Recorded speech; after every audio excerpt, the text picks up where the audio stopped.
الحمد لله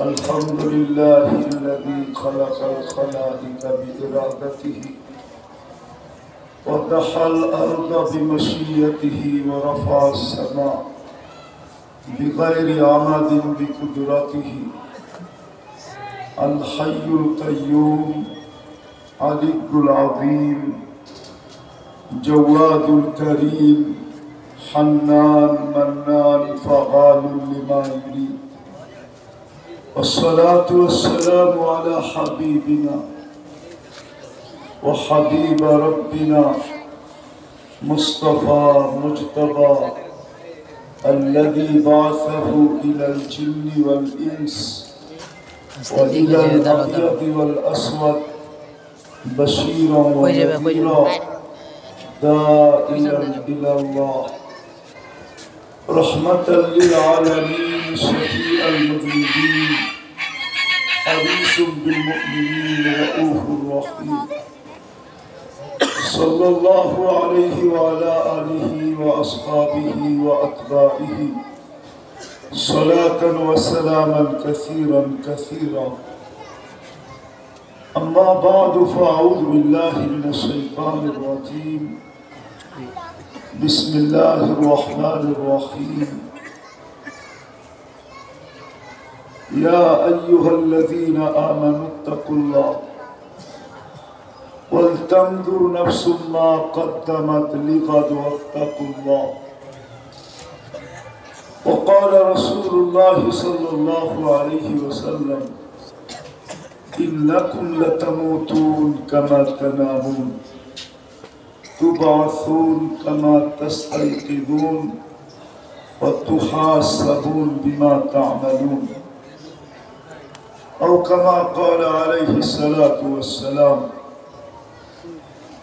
কুসুমবাগ তালিমুল কোরআন ওয়া সুন্নাহ মাদ্রাসা কর্তৃক আয়োজিত উক্ত তাফসীরুল কোরআন মাহফিলের সম্মানিত সভাপতি উপস্থিত উলামা কিরাম এলাকার থেকে আগত মুসলমান ভাইরা যে পর্যন্ত লাউড স্পিকারের আওয়াজ পৌঁছতেছে যদি কান পাতার অর্থাৎ শোনার যদি কোনো সুযোগ হয় তো পর্দার অন্তরালে মা ও বোনেরা কোরআন হাদিস থেকে যতটুকুই তেলাওয়াত করলাম একই সামনে রেখে অতি অল্প সময় কিছু কথা রাখবো সাথে সাথে সকলের কাছে অনুরোধ কথাগুলো যত বেশি মনোযোগ দিয়ে শুনতে পারি মনোযোগ এই জন্য বলতেছি কেননা হুকুমটা আল্লাহর পক্ষ থেকে ইদা কুরিয়াল কোরআন ফাস্তামিউ কোরআনী কথা যখন শোনো তো মনোযোগকে উজাড় করে দিয়ে শোনো বা কোরআন যখন শোনো তো মনোযোগকে বিলকুল 100-তে 100 দিয়ে শোনো দ্বিতীয় একটা হুকুম হলো আনসিতু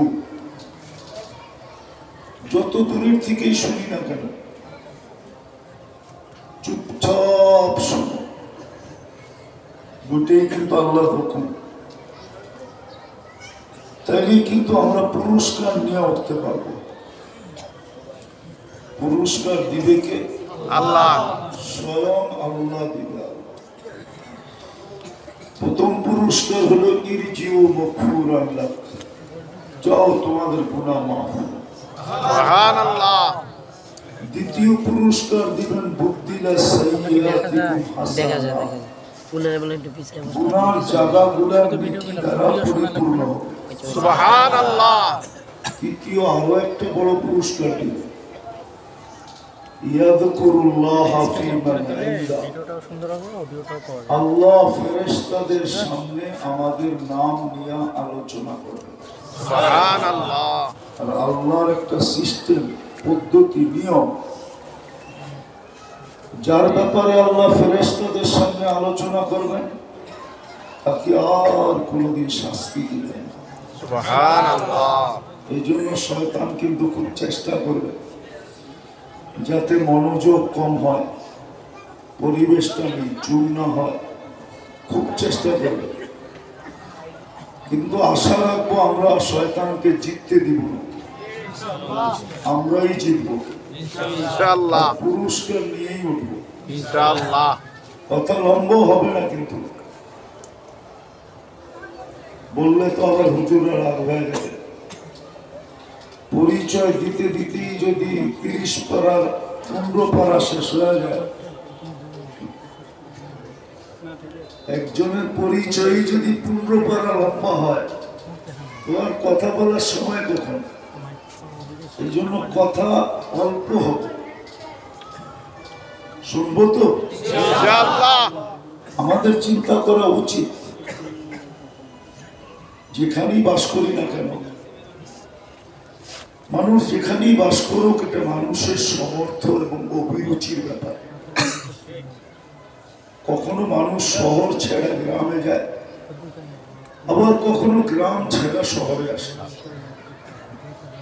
কখনো মানুষ অনুন্নত দেশ থেকে উন্নত দেশে যায়, আবার কখনো দেখা যাবে উন্নত দেশের থেকে অনুন্নত দেশে আসে।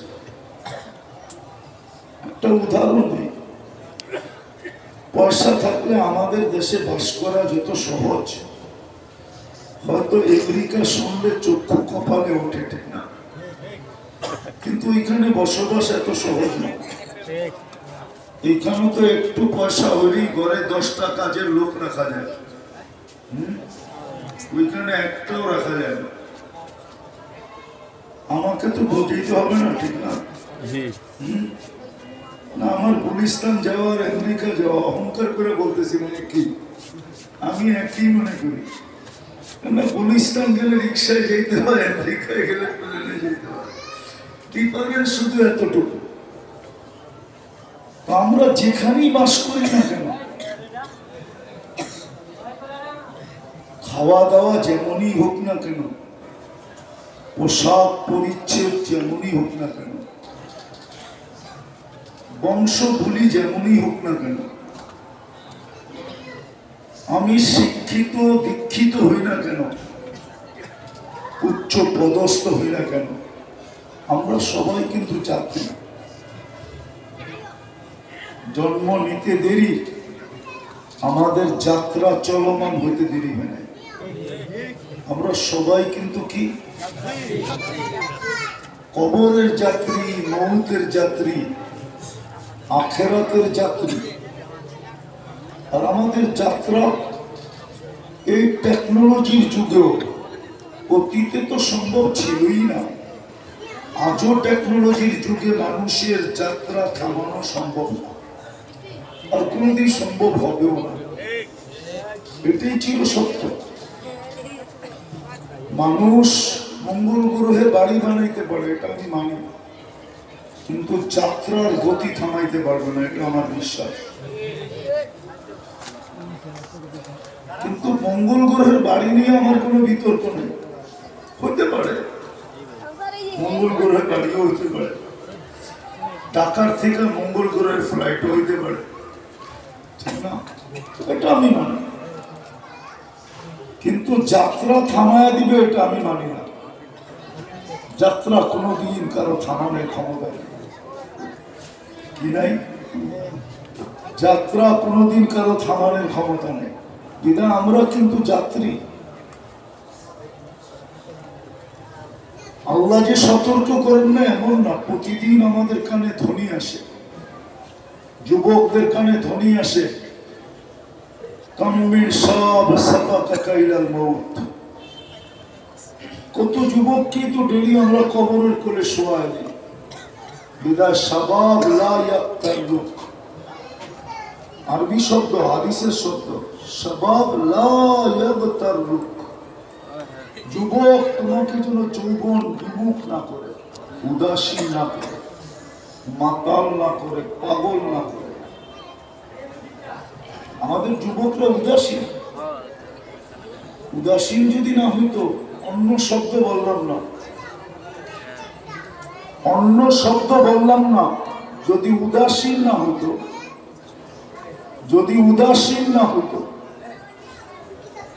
না না না না, ওয়াজ ধ্যান দিয়া শুনতে হয়, মনোযোগ দিয়া। আর কনসার্ট আওয়াজ দিয়ে শুনতে হয়, কেননা কনসার্টে আওয়াজ না হইলে যুবকরা নাচতে পারবে না। ও তো ড্যাগের জোরের কারণে নাচে, নাহলে পুরো নাচে নাকি? কনসার্টে আওয়াজ ছাড়া গায়িকা গাইতেও পারবে না, কেননা ওর সব কেরামতি তো আওয়াজের ভিতরে, ঠিক না? নাহলে ওর দেহে কি কেরামতি আছে বলো? কিন্তু ওয়াজে আওয়াজ লাগে না। আল্লাহর কাছে কি আওয়াজের শব্দ নাই? মনোযোগ কেন বললো? ওয়াজে মনোযোগ লাগে, আওয়াজ লাগে না। কনসার্টে আওয়াজ লাগে। কনসার্টে দুটা জিনিস লাগে, একটা হলো আলো লাগে, আর একটা হলো আওয়াজ লাগে, ঠিক না? সত্য তো? যেটা বলতেছিলাম, শয়তান তো আর বসে নাই, বললাম না, কথা অন্যদিকে ঘুরে দিলেন। তো যেটা বুঝাইতেছিলাম, আমরা কিন্তু যাত্রী, যুবককে কিন্তু আল্লাহ ডেলি ধনী দেয়। যুবক যদি উদাসীন না হতো, আজকে কিন্তু শুক্রবার শুরু হয়ে গেছে, ঠিক না? এক যুবক বলুক যে আমি শুক্রবারে 10 বার দুরূদ পড়ি, বলো কতটা? কোন যুবকদেরকে বুঝাইতেছি, যুবকরা বলছে বলো। অথচ আল্লাহ রাসূলের হুকুম তো ছিল শুক্রবারে আমার উপরে বেশি বেশি দুরূদ পড়ো। দুরূদ তো আল্লাহ রাসূলের কাজে আসবে না, আপনার কি দুরূদ পড়বেন? সাতা আল্লাহ তো কোরআনে বলতেছে, বন্ধুর দুরূদ আমি কখনো বন্ধ হইতে দেই না, কখনো দিব না। তাহলে আল্লাহ কেন বলবেন ইন্নাল্লাহ ওয়া মালাইকাতাহু ইউসাল্লুনা আলান নবী? আল্লাহ পড়ে, ফেরেশতা পড়ে, বিদায় তোমরাও পড়ো। এখন যদি আল্লাহকে প্রশ্ন করি, আমরা একদিন মরে যাব, দুরূদ কে পড়বে? আল্লাহ বলে বেরকুফ, ফেরেশতা পড়বে। আমি যদি প্রশ্ন করি, আল্লাহ ফেরেশতা তো মরে যাবে, তো কে পড়বে? আল্লাহ বলে শুরুটা দেখোস না, ইন্নাল্লাহ, আমি পড়তে ছিলাম, পড়তে আসি, পড়তে থাকবো, আমি কোনোদিন বন্ধ হইতে দিব না, না দিছি না দিব। আপনার কতটুকু পড়বেন? যার দুরূদ আল্লাহ পড়ে, যার উপরে দুরূদ আল্লাহ পড়ে। কিন্তু পড়তে বলছে কেন? আপনার আমার কাজে আসবে বলেই দিই, টাইম বেশি নেওয়াও যাবে না, বলেই দিতেছি।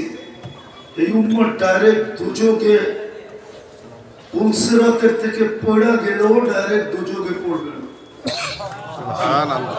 গাছের থেকে পড়লেও যেরকম ডাইরেক্ট পড়ে না, ডাল ধরে ঝুলে থাকে, পিছলায় গেলে যেরকম ডাল ধরে ঝুলে থাকে, এই উম্মত পুলসিরাত ধরে ঝুলে থাকবে। সুবহানাল্লাহ। হাদিসে আছে, হুজুররা যদি বলে চলবে কিভাবে, তাহলে আরেকজন যাবে কিভাবে? লাহু কালালি, হাদিসে আছে না? নাই আছে না? হ্যাঁ, তো ওটার ভিতরে ঝুলা থাকবে, দুরূদ ছুটে আসবে যদি পড়েন। আয়েশা উঠাবে, পুলসিরাতে দাঁড় করাবে, দুরূদ তার প্রটোকলে আপনাকে পাঠ করাবে। সুবহানাল্লাহ। এই জন্য বলছে 6 দিন ঝামেলায় পড়তে পারো না, অসুবিধা নেই। শুক্রবার তো ছুটির দিন, শুক্রবার তো ঝামেলা মুক্ত। আপনি বলবেন আমাদের সব ঝামেলা তো হয়ই শুক্রবারে, ঠিক না? বিয়া শাদী, দাওয়াত সাওয়াত, পার্টি শার্টি, ঠিক না? সবই তো শুক্রবারে হয়, ঠিক না? কি বলেন? কিন্তু উচিত ছিল না, উচিত তো ছিল শুক্রবার শুধু দুরূদের জন্য, যেন দুরূদ আমাকে প্রটোকল দিয়ে পার করায়। সুবহানাল্লাহ। তো যেটা বুঝাইতেছিলাম,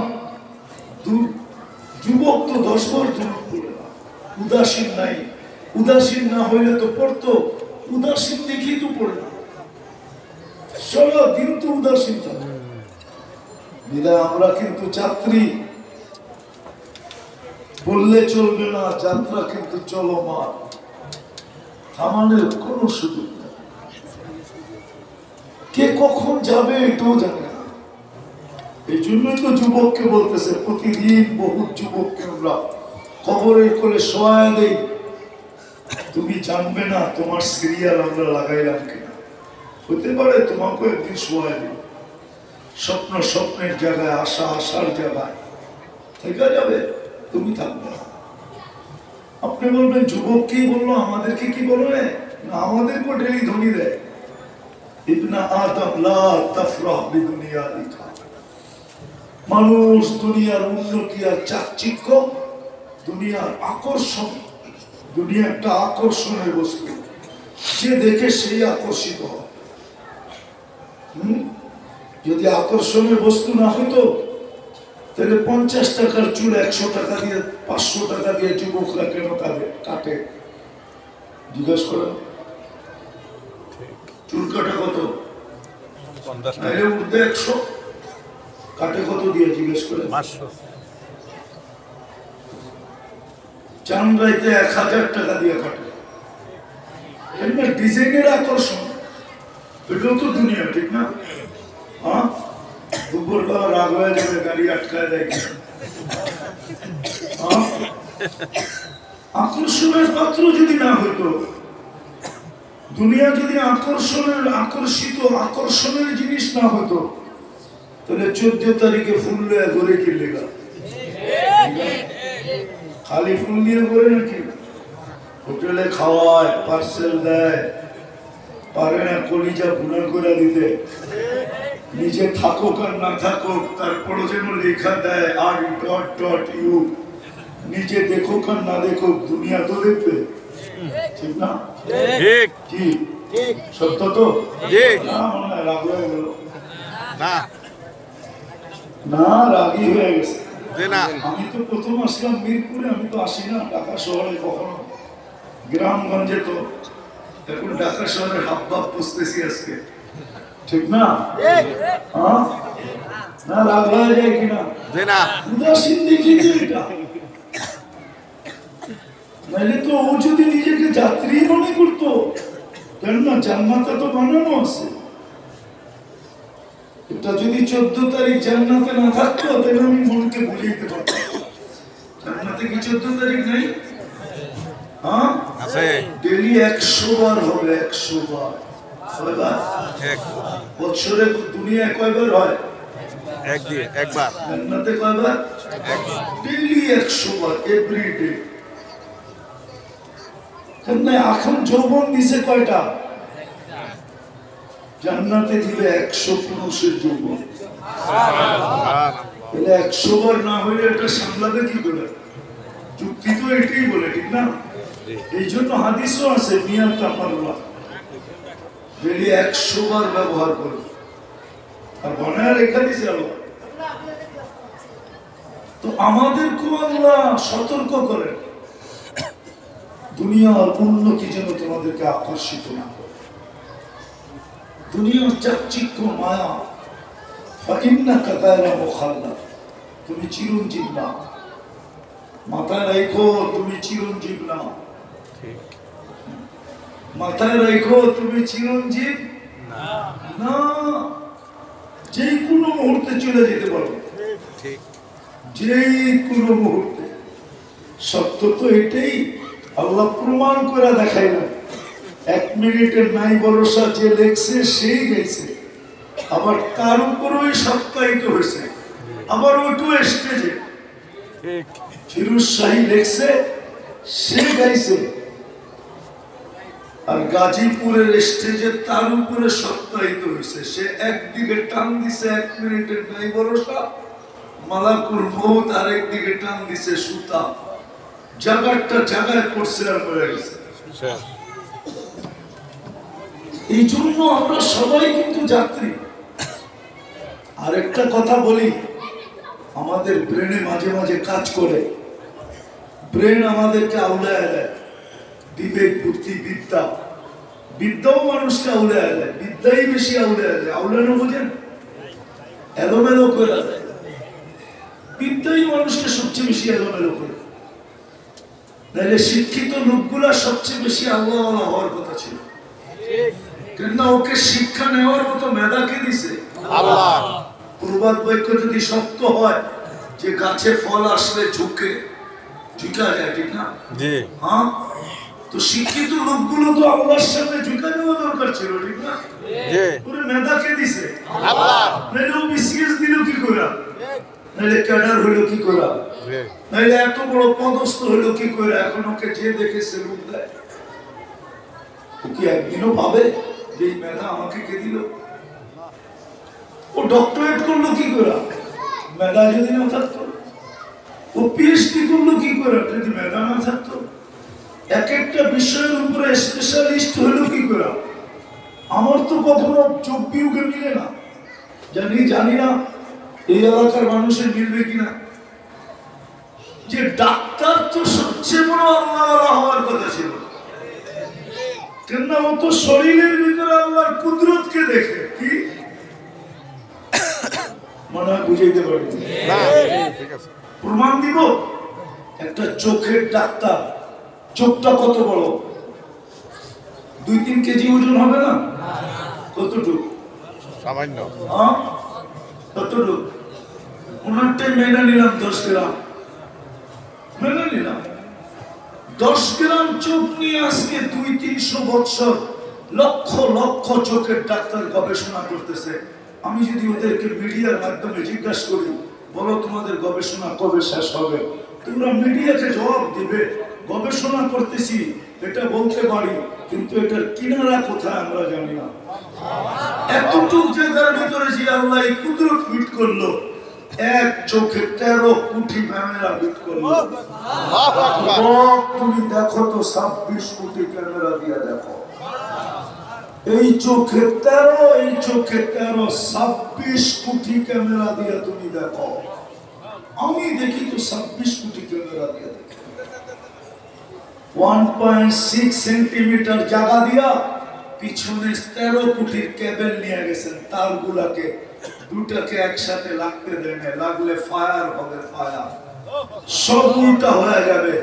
যে আল্লাহ কুদরত ফিট করতে পারে, আর যে ডাক্তার জানে ও কি করে বেনামাজি হয়, যুক্তি দিয়ে বুঝান ও কি করে আল্লাহর থেকে দূরে হয়।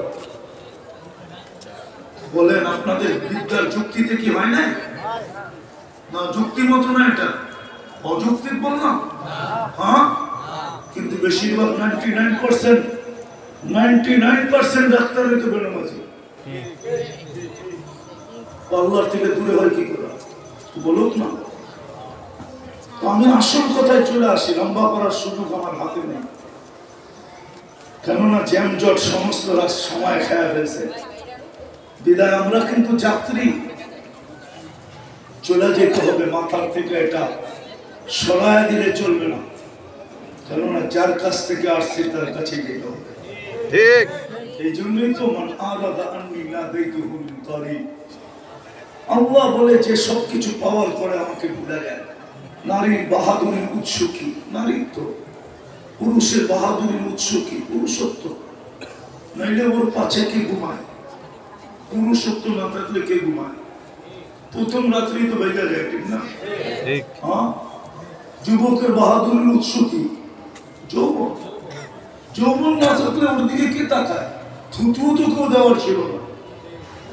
আছে না, আমরা সমাজে দেখি না তৃতীয় লিঙ্গ, সবাই দেখে রাখতালি দেয় আর কি, এতটুকুই তো শেষ।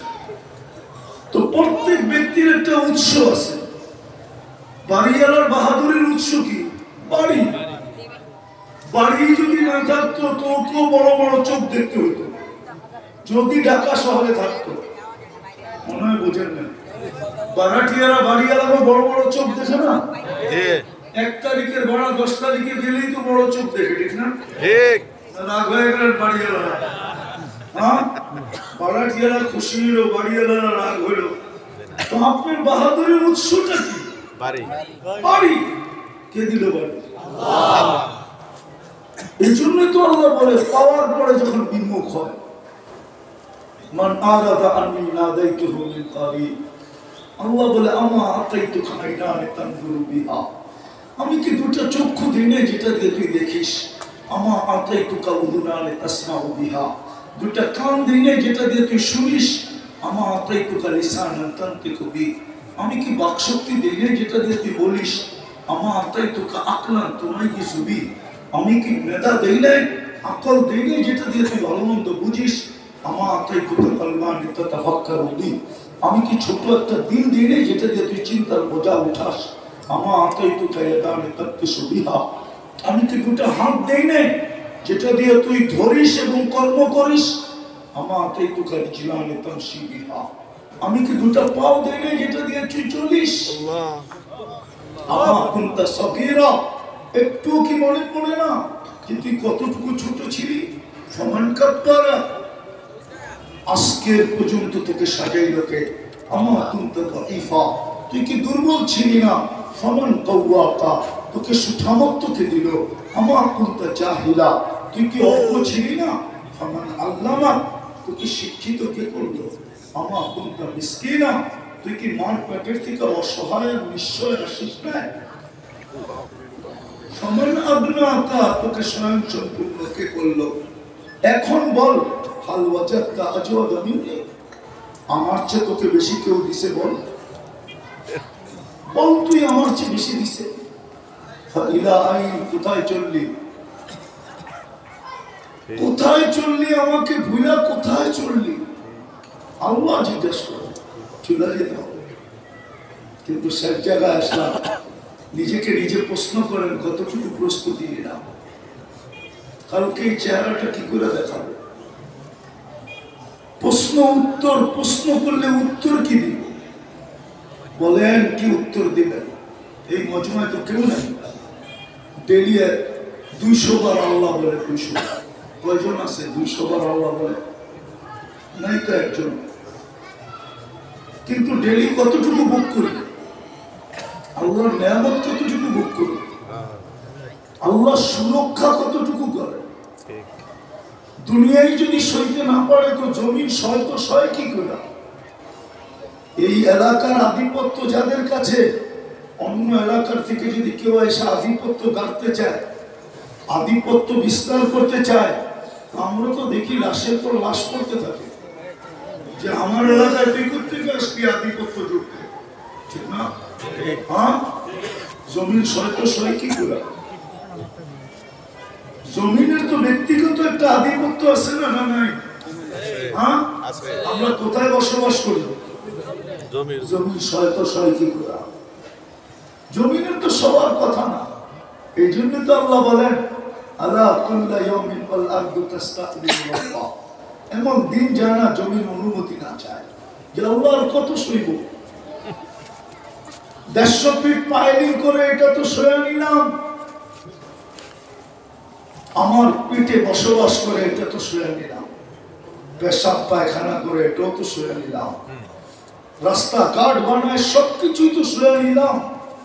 কিন্তু তোমার নাফরমানি কি করে সয়ে নিব? সবই তো সইতেছি। নাহলে জমি হেলতে থাকো, আপনি বাড়ি করবেন কিভাবে করে দেখা যায়। ভূমিকম্প তো এটার নাম, জমি হেলা, ঠিক না? হ্যাঁ, আমরা বলি ভূমি কম্প। কম্প মানে কি? কাপা। ভূমি মানে জমি। আমাদের উল্টাটা বলে ইন্দোনেশিয়া দ্বারা কম্পা ভূমি। আমরা বলি ভূমি কম্প, ওরা বলে কম্পা ভূমি।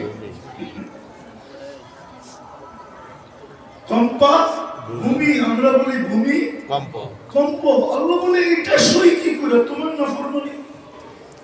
কোরআন তো বলে মান মিন শাইইন ইল্লা ইউসাব্বিহু বিহামদি রাব্বি, সব সৃষ্টি অস্তিত্ব নিতে দেরি, এই টিস্যু পর্যন্ত আল্লাহর গুণগান গায়। ওয়ালাকিন লা তাসমাউনা ওয়ালা তাফকাহুনা তাসবিহাহুম, কখনো শুনবে না, কখনো শুনলে বুঝবে না। এই জন্য তো বুখারীতে আছে, রুটির টুকরা নিয়ে বলছে কান পাতো। আল্লাহ রসুল সাহাবা বলছে, ইয়া রাসূলুল্লাহ তাসবিহ করতেছে না নাই? খুলেন বুখারীতে আছে। সব জিনিস আমার গুণগান গায়। জমিন বলে আমি সইব কি গুলা, সব সয়ে নিলাম, ঠিক আছে। 160 ফিট 50 ফিট পাইলিং করে আমার বুক ছিদ্র করে 150 ফিট পর্যন্ত করে 90 ফিট পর্যন্ত করে মোটা মোটা পিলার গাড়ি সয়া নিতেছি, কিন্তু গুণা সই কি করে? 24 ঘন্টা তো গুণা করে না করে না করে? হ্যাঁ করে। যুবকদের জিজ্ঞাসা করেন 24 ঘন্টা কি করে? 24 ঘন্টা নেট দেখে। যুবতীদেরকে জিজ্ঞেস করে, প্রত্যেক ঘরে ওয়াইফাই আনলিমিটেড দেখতেছে। মুসলমানের আকল তো আসলো না, মায়ের খাওয়ার পরেও আকল আসতেছে না।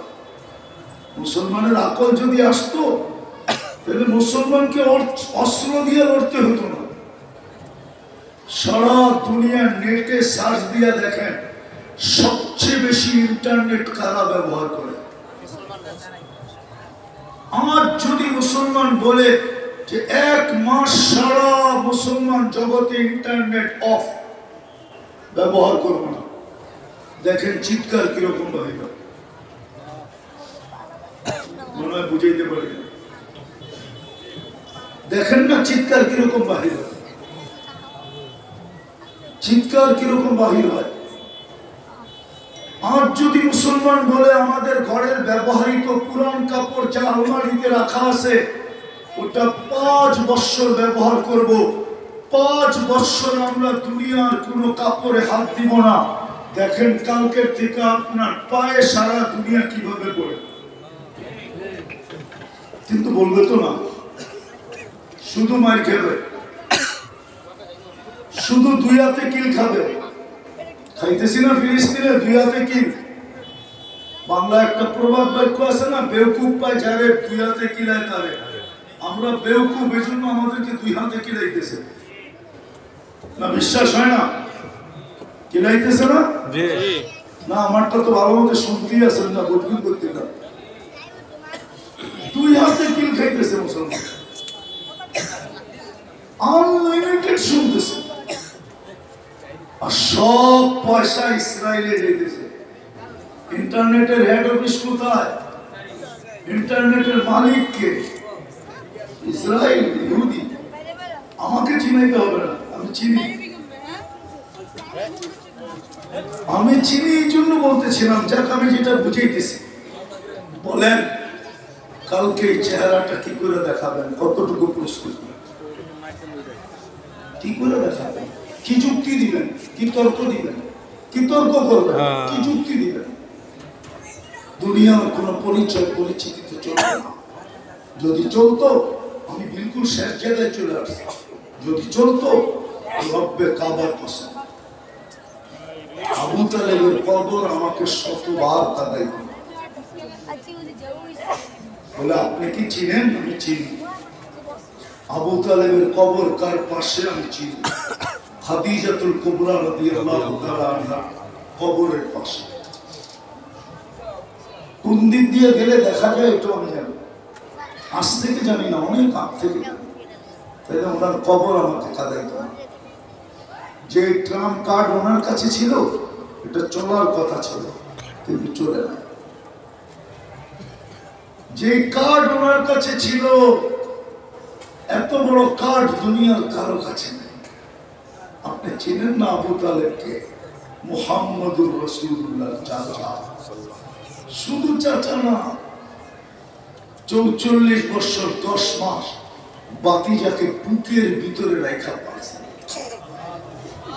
রূহ বাহির হওয়ার পূর্ব মুহূর্ত পর্যন্ত মক্কাকে সুযোগ দেন নাই যে ছোট একটা পাথর দিয়ে কেউ শারীরিক কষ্ট দিতে সাহস করবে। পারে নাই, সাহস করে না। দুনিয়া জানতো আবু তালেব পাথরের জবাব ইট দিয়ে দিবে না। আবু তালেব তো তালাশ করে বাহির করবে এই পাথর কোন পাহাড়ের, এটা বল। পাহাড় উঠা তারপরে মা। আর আবু তালেব পারতেন, এই ক্ষমতা ছিল। আপনাকে ইতিহাস পড়তে হবে, তাইলে আপনি বুঝবেন আবু তালেব কে ছিল। কিন্তু এই পরিচয়ের কাঠ চলে যায়। আবু তালেবকে কবরে কে নামাইছে তা জানেন? মুহাম্মদুর রাসূলুল্লাহ কবরে নামাইছে। মুহাম্মদুর রাসূলুল্লাহ এই হাতের ছোঁয়া যেখানে রাখছে, আনাস ইবনে মালিক রাদিয়াল্লাহু তাআলা আনহু দস্তরখানে রাখছে। জীবন পর্যন্ত উনি জীবনে কোনোদিন পানি দিয়ে ধর নাই। দস্তরখান ময়লা হয়তো আগুনে নিক্ষেপ করতেন, আগুন ময়লাকে ছাই বানায় দিত, বাহির করে ছাড়া দিতেন ফকফকে। বন্ধুরা জিজ্ঞাসা করতো, আনা সেই জাদু কোত্থেকে শিখলি? বলছে এটা জাদু না, এটা মুহাম্মদুর রাসূলুল্লাহর হাতের ছোঁয়া।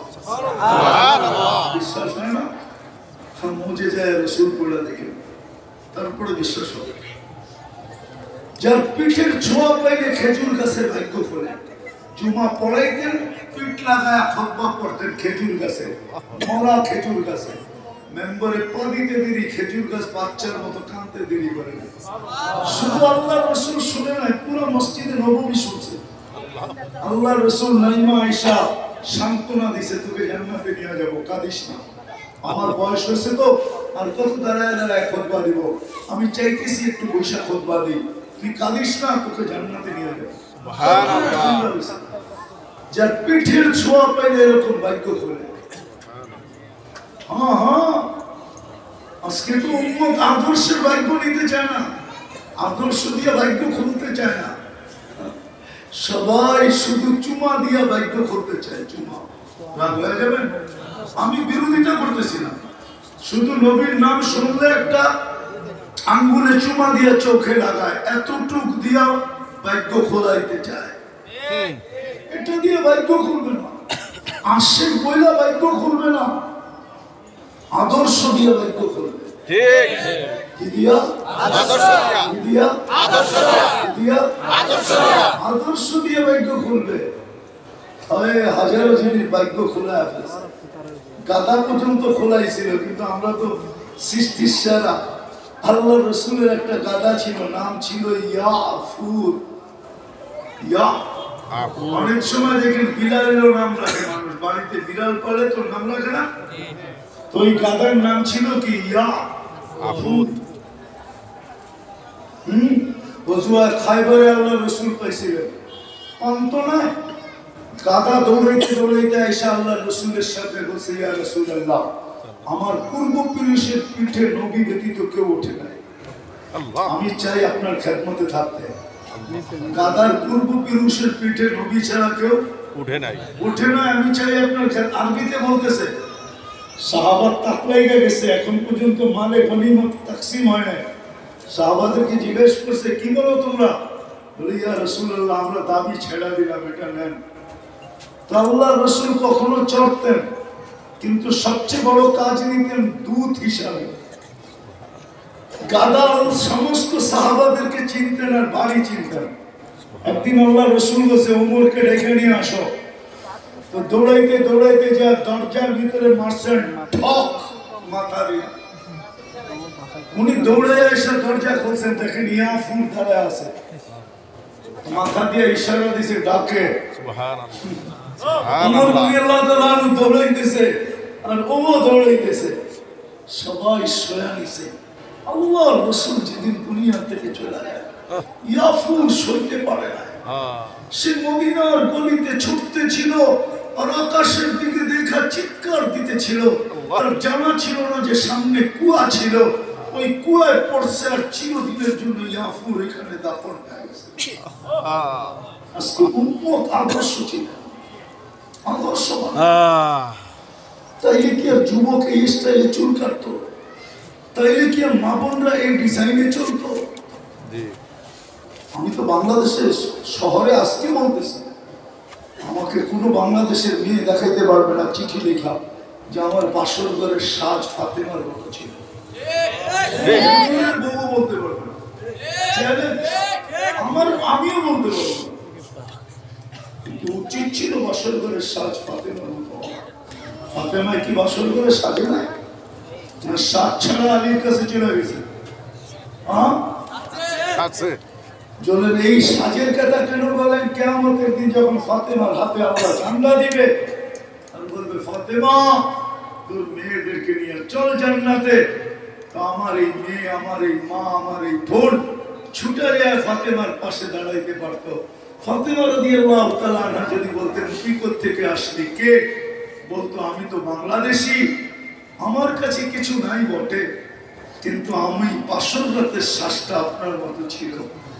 এই আশা নিয়ে দাঁড়াইলাম যে আপনি সবাইকে জান্নাতে নিয়ে যাবেন, আপনার নেতৃত্বে আমাকেও যদি একটু নিয়ে যাবেন। এই সুযোগ তো ছিল। যুবকরা যদি নবীন আদর্শে চুল কাটতো, 50 টাকা 100 টাকা দিয়া 400 টাকার মিষ্টি যদি বিতরণ করতো তো যুক্তিগত ছিল। বলবেন কিভাবে যুক্তিগত? আরে নবীন আদর্শে চুল কাটলে প্রত্যেক চুলের বিপরীতে একটা নেকি পাবে। এই খুশিতে মিষ্টি যুক্তিসঙ্গত না অযুক্তি? দুনিয়াতে যদি 5 করে মিষ্টি খাওয়াইতে পারে তো এটার পারবে না কেন? আরেকটা তো রয়েই গেল, কিয়ামতের দিন যখন নবীজির সাথে দেখা হবে তো যুবক হাত পাততে পারতো। আল্লাহর রাসূল যদি জিজ্ঞাসা করে হাত বাড়াইলি কেন? হাউজে কাউসার তো পান করাইয়া দিলাম, আবার হাত ফেললি কেন? বলে হাউজে কাউসার তো প্রাপ্য ছিল, পান করাইয়া দিলেন, কিন্তু আপনার আদর্শে যে চুল কাটলাম ওটার জন্য কি দিবেন দেন না? মা বোনও তো বলতে পারতো আপনার আদর্শে যে সাজলাম কি দিবেন দেন? আপনার আদর্শ মতো যে চললাম কি দিবেন দেন না? আমরা তো বলি কুরআন এটাই ইঙ্গিত দিছে, ইন তাসখারু মিন্না ফাইন্না নাসখারু মিনকুম কামা তাসখারুন। আজকে তো আমার সমাজ আমাদের উপরে আঙ্গুল উঠায়, কতজনের দূরে বসে কাল হাসতে থাকে মোল্লাদের কথা শোনা, ঠিক না? কালকে আমরা আল্লাহর সামনে হাত পাতবো। এই দাড়ি কাটার ব্যাপারে আমাদের কোনো বিরোধ, আমাদের কোনো অসুবিধা ছিল না, আমরাও তোমাদের মতো হতে পারতাম, কিন্তু আল্লাহর জন্য হই না। আমরাও তোমাদের মতো প্যান্ট শার্ট পরতে পারতাম, আমাদেরকে কি মানানসই হতো না?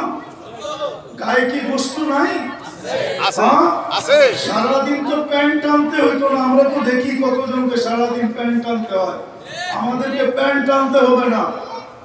মাদ্রাসা লাগো দেহ দেখেন, প্যান্ট পরলে মানানসই হইতো, আমরাও পড়তে পারতাম, কোনো বাধা ছিল না। কিন্তু ওই যে একজন আছে না, আর মদিনা মুনাওয়ারা আর একজন আছে না, এই দুইজনের দিকে তাকায় পড়ি না, কিয়ামতের দিন বলবো এটাই। এটাই বলবো, কসম খোদার, এটা যে কোনো বাধা ছিল না। ইচ্ছা স্বাধীনতা তো সবাইকে দিয়ে রাখছিলেন, আমিও ইচ্ছা মতো চলতে পারতাম, কিন্তু আপনার দিকে তাকাই তো চলি নাই, কি দিবেন দেন না? মদিনাওয়ালার কাছে বলবো আপনার দিকে চাইয়েই তো পারি নাই, কি দিবেন দেন না? নাইলে লোক আমার উপরে আঙ্গুল উঠাইতো কেন? আমার বংশগুলি তো কোনো খারাপ না, পরিচয় দিতে আসি না। পরিচয় দিলে চিনবেন, পরিচয় দিতে হবে না, আমি পরিচয় দিতে হবে না আমাকে। আমরা তো এই সমাজে ট্যাক্স দেই, ঠিক না? বাংলাদেশে আমরা ট্যাক্স হোল্ডার না করি, ট্যাক্স দেই, ট্যাক্স। এটা মনে করেন না মোল্লা ট্যাক্স নেয় না, ট্যাক্স দেই, ফাইল আছে ট্যাক্স, সবকিছু ট্যাক্স দেই, বিনা পয়সায় বাংলাদেশে থাকি না। কি মনে করছে হুজুররা সব বাসা কাটার, ঠিক না? কিন্তু করি না কেন? ওই যে বললাম না, এই জন্য শেষ কথা আসেন, কালকে এই চেহারাটা কি করে দেখাবেন? চাকরি তো একটু ভাবে, কোনো পরিচয় চলবে না, কোনো পরিচয় চলবে না, কোনো পরিচয় চলবে না, কোনো পরিচয় চলবে না। চললে আবু তালেবের কবর আমাকে 100 বার কাঁদাইত না। এই অক্টোবরের 17 তারিখে আমি মক্কা মুকাররমা ছিলাম, স্বাধীনতার সময় আমি দেশে ছিলাম। আমি তো জুলাইয়ের 18 তারিখে চলে গেছি। বলে বয়ের ঠেলায় চলে গেছেন? না, আমার প্রোগ্রাম ছিল। 5 তারিখে রাতে আমি ক্যানাডা যেতেছিলাম। নামার পরে সাথীদের খুশি দেখা জিজ্ঞাসা করলাম, এত খুশি কেন? দেশ স্বাধীন হয়ে গেছে, আপনার কাছে ছিল। আমি তো আসছি আগস্টের 18 তারিখ সকালে নামছি বাংলাদেশে, 10টায় আমার ল্যান্ডিং ছিল। 2 দিন ছিলাম, তারপরে চলে গেছি কোরিয়া। আসছি সেপ্টেম্বরের 23 তারিখে। এই জন্য প্রস্তুতি কি বলে, কালকে চেহারাটা কি করে দেখা? হাজারো কবর আমাকে কাঁদায় দিছে। একটু ভালো সবকিছু বাদেই দিলাম, একটা কাজই যদি করতো, উম্মত যদি 75 নামাজই পড়তো, তাও তো 90 ভাগ পড়ে না, 90% পড়ে না। এই এলাকায় পড়ে না নারী, না পুরুষ, না যুবক, না বৃদ্ধ, না শিক্ষিত, না অশিক্ষিত, না ধনী, না গরিব, 90 ভাগ নামাজ পড়ে না। অথচ ডাকে কে? আল্লাহ। ডাকে আল্লাহ। আরে কোন আল্লাহ ডাকে জানেন, চিনেন? শুধু আল্লাহ তো ডাকে না, রহমান ডাকে, রহিম ডাকে, মালিক ডাকে, কুদ্দুস ডাকে, সালাম ডাকে, মুকমিন ডাকে, মুহাইমিন ডাকে, আজিজ ডাকে, জব্বার ডাকে, মুতাকাব্বিরুল খালিকুল বারিকুল মুসাব্বিরুল গফফারুল কহ্হারুল ওয়াহ্হাবুর রাজ্জাকুল ফাত্তাহুল আলিমুল কাবিদুল বাসিতুল খাফিদুর রাফিউল মুইজ্জুল মুদিল্লুস সামিউল বাসীরুল হাকিমুল আদলুল লতীফুল খবীরুল হালিমুল আযীমুল গফুরুশ শাকুরুল আলিয়ুল কবীরুল হাফিজুল মুকিতুল হাসিবুল জলিলুল করিমুল রকিবুল মুজিবুল ওয়াসি الحكيم الودود المجيد الباعث الشهيد الأقل وقيل القوي المتين الوليد الحميد الموصي المبدي المعيد المحيي المميت الحي والقيوم الواجد الماجد الواحد الأحد الصمد القادر المقتدر المقدم المؤخر الأول والآخر الظاهر والباطن الوالي المتوالي البدر التواب المنتقم الأفضل الروح مالك الملك ذا الجلال والإكرام المقسط والجامع والغني والمغني المانع الضار النافع النور الهادي البديع والباقي الوارث والرشيد الصبور جل جلاله 99 পদের মালিক আল্লাহ ডাকে। বড় তো আসে না, কালকে চেহারাটা কি করে দেখাবেন? মুক্ত করি সারাদিন আল্লাহটা। কাঠটা বুক করে আল্লাহ। অক্সিজেন কে দেয়? আল্লাহ। শ্বাস প্রশ্বাস কে নিতে দেয়? আল্লাহ। কিডনি ফেলিওর 36 বার ডায়ালিসিস কে করে? কুদরত দিয়া আল্লাহ। সারা দিন গপ গপ করে কাটটা খান আল্লাহটা। বলেন না কাটটা চেহারাটা কেমনে দেখাবে? আসেন বিবেকের পর্দা খোলেন, তওবা করেন। তওবা কিছু করতে পারেন না, সুযোগ আছে এই উম্মতের জন্য। এই উম্মতের জন্য সুযোগ আছে। মানুষকে শয়তানকে যখন বিতাড়িত করে, তো শয়তান চিৎকার দিয়ে বলছিল লা উকদিয়ান্না ইবাদাকা আজমাইন, একটারও জান্নাতে যেতে দেব না।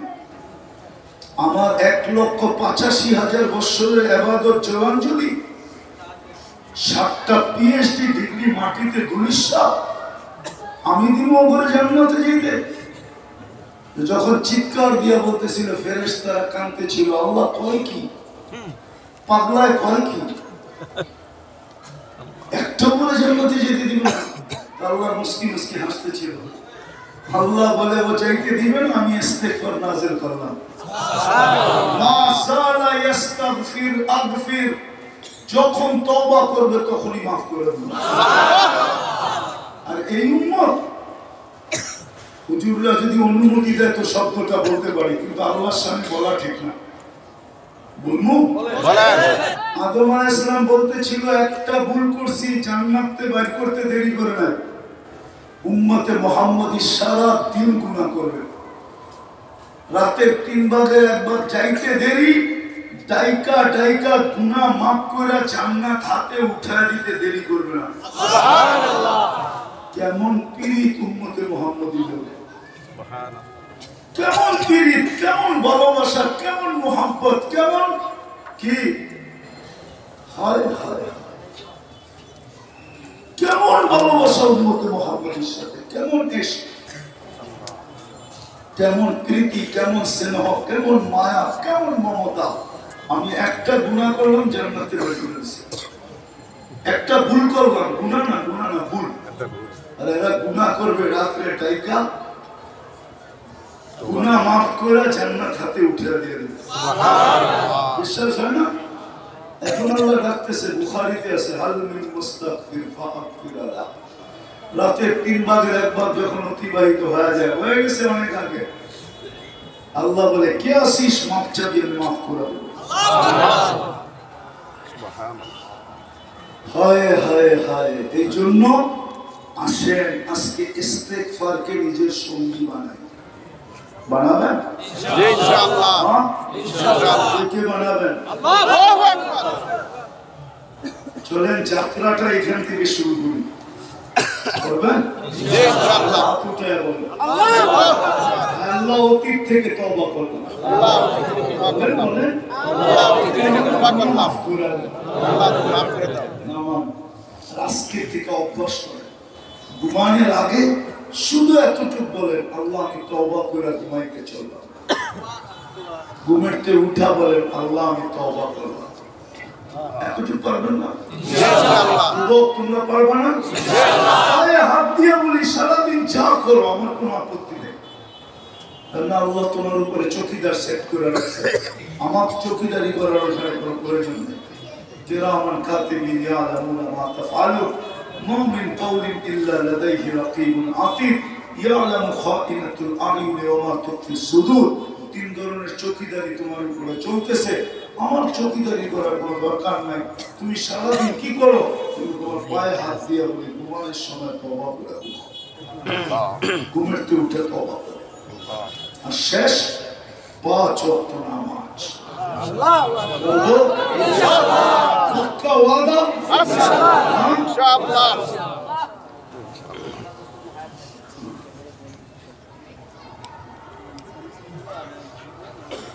তো সর্বশেষ মেরে দোস্ত, সর্বশেষ সময় তো নাই। ফিলিস্তিনের জন্য তো আমরা ব্যথিত, ঠিক না? ব্যথিত না?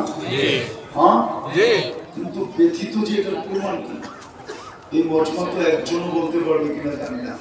যে যেদিন থেকে যুদ্ধ শুরু ওই দিন থেকে আমি 2 রাকাত সালাতুল হাজাত করতেছি। কেননা ফিলিস্তিন তো 7 সমুদ্র 13 নদীর ওই পারে। আমার তো যাওয়ারও সুযোগ নেই, কিছু পাঠানোরও সুযোগ নেই, কিছু এক সাধারণ মানুষ হিসাবে করারও সুযোগ নেই। আমি তো 2 রাকাত সালাতুল হাজাত করে আল্লাহকে বলতে পারতাম যে আল্লাহ আপনি একটু দেখলে তো পারেন, আমার তো ক্ষমতা নেই, আপনি একটু দেখেন। কিন্তু এই মজমাটা একজনও নাই। তাহলে আপনি ব্যথিত, এটার প্রমাণ কি? দ্বিতীয়টা বলবো, এখানে তো একজনও নাই যে 2 টাকা সদকা দিছে আজ পর্যন্ত ফিলিস্তিনের নামে। কেননা সদকা তো তারুদ্দুল বালা, সদকা বিপদকে দূরীভূত করে, দূরে সরায় দেয়। সদকা বড় পাওয়ারফুল, বড় পাওয়ারফুল, বড় শক্তিশালী। হ্যাঁ, যুবকদের কথাই সত্য। সদকা এখানে দিবেন, পড়বো এখানে। যুবকরা কয় না মারবো এখানে, পড়বি আর এখানে। সদকা এখানে দিবেন, ওইখানে পড়বে, পাওয়ারফুল। কিন্তু আজ পর্যন্ত তো কেউ 2 টাকা দিবে। উচিত ছিল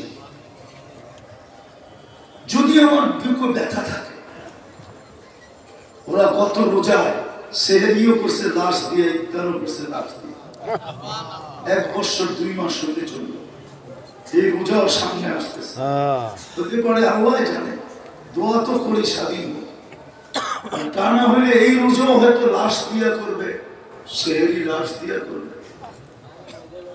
তো 2 টাকা সদকা দেওয়া উচিত ওদের জন্য। দিবেন কে কে দিবেন? পাক্কা সত্য নামান। যাত্রাটা যদি আমরা এই পবিত্র মাহফিল থেকে করি কেমন হয়? 1 মাস একটা 60 টাকা একদিনের আজকে দিয়ে দেন, 1 মাস পরে আবার দিন। নাই 2 টাকাই দেন। ওটা পাঠানো যাবে না, ওটা ব্যবহার হবে এখানে। পাঠানো এই মাদ্রাসায় ব্যবহার হবে, কিন্তু